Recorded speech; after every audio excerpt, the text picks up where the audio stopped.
14 minutes to 9 o'clock, and it's a Wednesday, which makes it a special day. Not just because we had Carlette earlier, but because we get to dive into the dirt. The world of farming is our focus with AgroBuzz.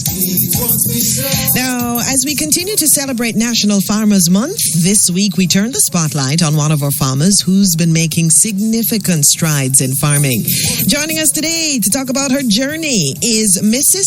Sophia Maragh-Patterson, multi-crop farmer of Queen Heights in the parish of St. Anne. Good morning and welcome to AgroBuzz, Madame Maragh-Patterson. Oh my gosh, how you doing? Thank you, Paula, and good morning to you. And happy and productive Farmers Month to all our farmers. All right. So you are the perfect person to send out those wishes because that is your world too. You live in it. How long have you been a farmer? Well, I've been farming now for 13 years and registered for 10. Okay. And I want to ask you about the registration thing, but let's back up first to say why? What happened 13 years ago that inspired you to step into the dirt? Well, actually, it started when I was a little child. Both my grandfathers actually were farmers. And I always had that admiration for them, the way they go about providing for their families and the pride they took in farming. So from that early age, I've always just loved the idea of farming. My father continued with that. Even though he had a full-time job, he did rice farming and later on cane farming. That's in Westmoreland.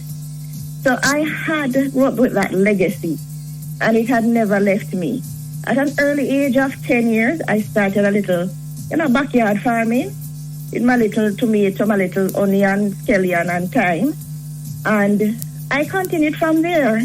When I started working at the age of 20, I actually took on a big task, a big project, and decided I wanted to go into egg farming.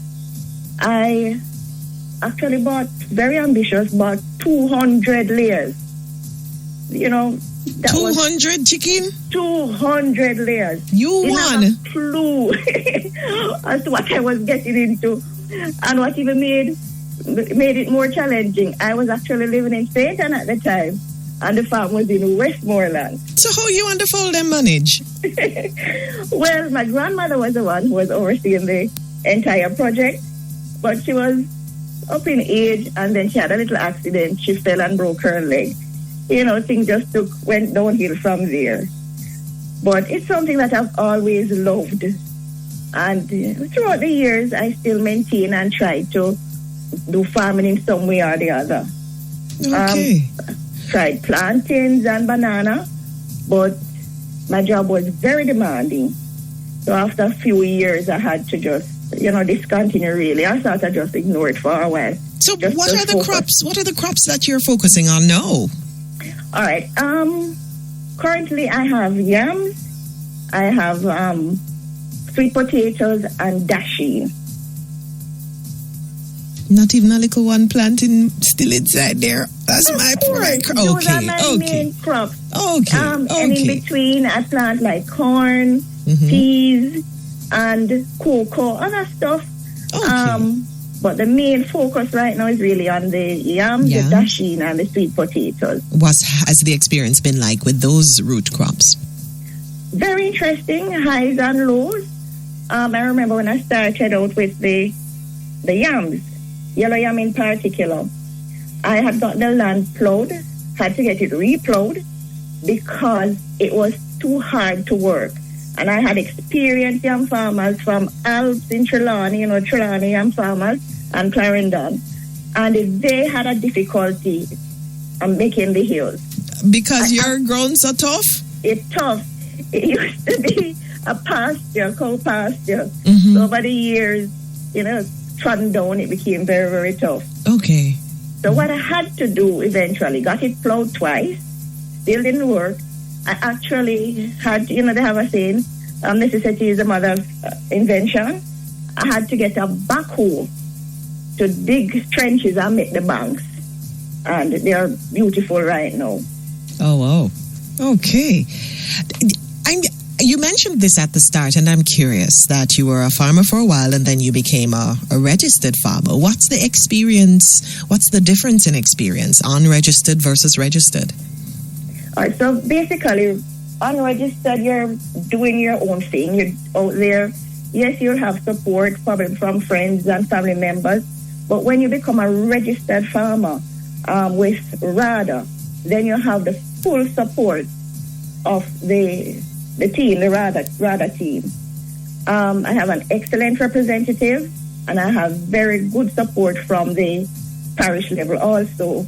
So they visit your farm, they meet with you, have discussion with you, the issues that you're facing, and you get solid advice, sound advice as to how to handle those issues. In addition to that, I can always reach out to them. So I'm seeking whatever it is, whatever support or help that I need. If they're not able to provide it, then they're able to direct me to where I can get that support from. And now, as we are closing out our conversation and still in the spirit of this National Farmers Month, what is your message to other women listening who are considering entering farming? My advice is just start. It can be a bit intimidating at first, and especially women, it being a male-dominated field. It is, my experience is that the support I get as a female farmer, I don't see the males getting, I feel special because I don't see the males getting that kind of, support. Even the males themselves admire women in farming, and they throw their support behind them. The new face of farming. Lovely. So that has been my experience. But my encouragement and word to them is just start. Once you start, things will get better. Yes, there are highs and there are lows, but don't be discouraged. Just be persistent and just persevere. It's very rewarding and fulfilling. And we want to thank you for sharing your story, that little bit of it, with us, and for choosing to go into this field. Looking out for the planting. Definitely. I make sure I have a little patch just for you. All right. Take care, folks. It is important that we take time to recognize and salute the tremendous work that our farmers have been doing to feed our people, build the economy, develop communities. So many positive repercussions and impacts. Thanks to Mrs. Sophia Maragh-Patterson for sharing the journey through farming.